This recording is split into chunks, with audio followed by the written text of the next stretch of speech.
बड़ी खबर के साथ बुलेटिन की शुरुआत कर रहे हैं। नमस्कार, मैं हूं अपर्णा मौजम और आप सभी को स्वतंत्रता दिवस की ढेर सारी शुभकामनाएं।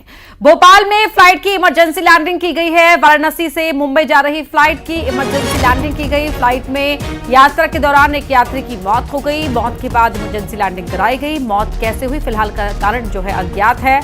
आज सुबह वाराणसी से मुंबई के लिए इस फ्लाइट ने उड़ान भरी थी और भोपाल में इस फ्लाइट को इमरजेंसी लैंड कराया गया है। वाराणसी से मुंबई जा रही फ्लाइट की इमरजेंसी लैंडिंग भोपाल में कराई गई। फ्लाइट में यात्रा के दौरान एक यात्री की मौत हो गई थी। मौत के बाद भोपाल में फ्लाइट को इमरजेंसी लैंड कराया गया। मौत कैसे हुई फिलहाल कारण अज्ञात है। आज सुबह ही इस फ्लाइट ने वाराणसी से मुंबई के लिए उड़ान भरी थी।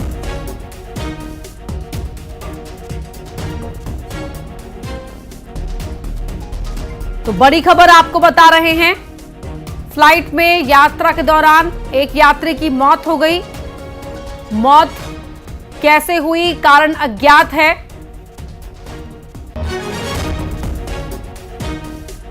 शैलेंद्र भदौरिया हमारे सहयोगी हमारे साथ लाइव जुड़ रहे हैं इसी खबर पर। शैलेंद्र, और क्या कुछ जानकारी मिल पाई है?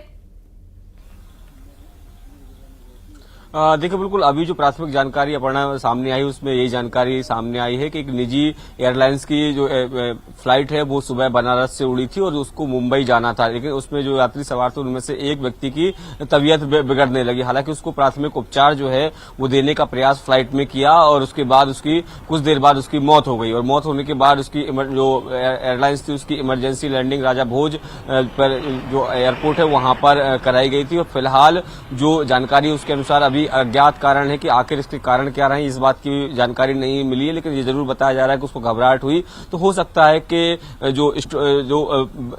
जो हार्ट अटैक के कारण माना जा सकता है कि शायद उसकी वजह से मौत हुई, लेकिन आधिकारिक पुष्टि अभी नहीं हुई है। लेकिन इस विमान को इमरजेंसी लैंडिंग राजा भोज एयरपोर्ट पर कराया गया था और उसके बाद जो व्यक्ति है जिसकी मौत हुई थी उसका शव यहां पर उतारा गया। उसके परिजनों को सूचना दी गई है और उसके बाद वो फ्लाइट को यहां से मुंबई के लिए रवाना कर दिया गया। तो फिलहाल यही जानकारी निकलकर सामने आ रही है। अब जब उनके परिजन यहां पहुंचेंगे और एयरपोर्ट अधिकारियों से वो बात करेंगे उसके बाद ही, और डॉक्टर्स जब उसका पीएम करेंगे उसके बाद ही खुलासा हो पाएगा कि असल मौत की वजह क्या रही। जी शैलेंद्र, आप बने रहिए हमारे साथ। कुछ और खबरों पर आपके साथ बातचीत को आगे बढ़ाएंगे। धन्यवाद इस जानकारी के लिए, लेकिन आप बने रहिए। अगली खबर भी भोपाल से है, जहां पूर्व मंत्री जयवर्धन सिंह के बंगले पर चोरी की खबर सामने आई है। कांग्रेस विधायक जयवर्धन सिंह के बंगले पर चोरी हुई है। कैश और चांदी का सामान चोर ले उड़े हैं। 4 इमली स्थित शासकीय आवास पर यह चोरी हुई है। पुलिस ने एक संदिग्ध को पकड़ लिया है। यह जानकारी मिल रही है। जयवर्धन सिंह के सरकारी बंगले पर चोरी हुई है। 4 इमली पर कांग्रेस विधायक जयवर्धन सिंह के बंगले से कैश और चांदी के सामान पर चोरों ने हाथ साफ कर दिया। अब फिलहाल पुलिस ने एक संदिग्ध को पकड़ लिया है। तो एक संदिग्ध को पकड़ा गया है, उससे पूछताछ की जा रही है। तस्वीरें आप उस बंगले के बाहर की देख रहे हैं। उस बंगले को आप इन तस्वीरों में देख रहे हैं जहां पर चोरी हुई है। जयवर्धन सिंह का ये बंगला है जहां चोरी हुई है, सरकारी बंगला। और यहां पर चांदी का सामान और कैश पर चोरों ने हाथ साफ किया है। शैलेंद्र भदौरिया हमारे सहयोगी बने हुए हैं। शैलेंद्र, कब चोरी हुई और जो संदिग्ध पकड़ा गया है कौन है वो संदिग्ध?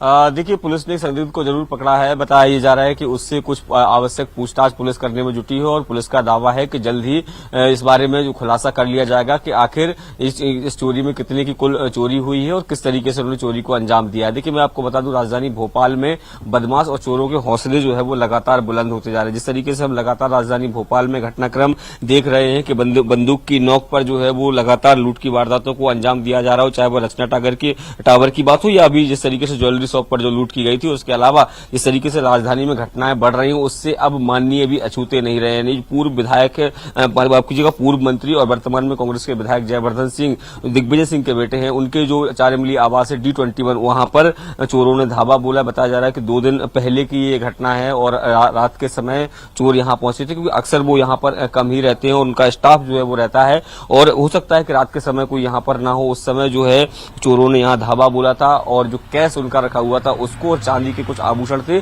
उसको चोर लेके गए। इस तरह की एफआईआर जो है वो रानी कमलापति थाने में दर्ज कराई गई है। पुलिस जो है पूरे इस मामले की जांच कर रही है। एक संदिग्ध आरोपी जो है उसके को हिरासत में भी लिया गया, उससे पूछताछ भी की जा रही है। तो हो सकता है कि जल्दी इस मामले में खुलासा हो कि आखिर और कौन कौन सी चीजें वो जो है वहां से चुरा कर ले गए हैं और क्या ये चोर जो है पहले भी इस तरह की वारदातों को अंजाम दे चुके हैं। लेकिन पुलिस के लिए एक बड़ी चुनौती की बात है कि जिस तरीके से अभी बाजार व्यस्त बाजारों में से हो या पॉस कॉलोनियों में से जिस तरीके से चोरी और लूट की घटनाएं हो रही थी, अब वो अधिकारी और कर्मचारी ने बेहद हाई सिक्योरिटी जोन इसको कहा जा सकता है। यहाँ सभी मंत्रियों के बंगले हैं, सभी विधायकों के बंगले हैं, अधिकारी वर्ग यहाँ रहता है और ऐसे में अगर इस इलाके से चोरी होना शुरू हो गई है तो ये कहीं ना कहीं मध्य प्रदेश पुलिस, खासकर राजधानी पुलिस के लिए अलार्मिंग पोजीशन है। जी धन्यवाद शैलेंद्र आपका इस पूरी जानकारी के लिए। अब बात सतना की, जहां पर भीषण सड़क हादसा हुआ। बच्चों से भरी एक स्कूल बस पलट गई। हादसे में 12 बच्चे घायल हो गए।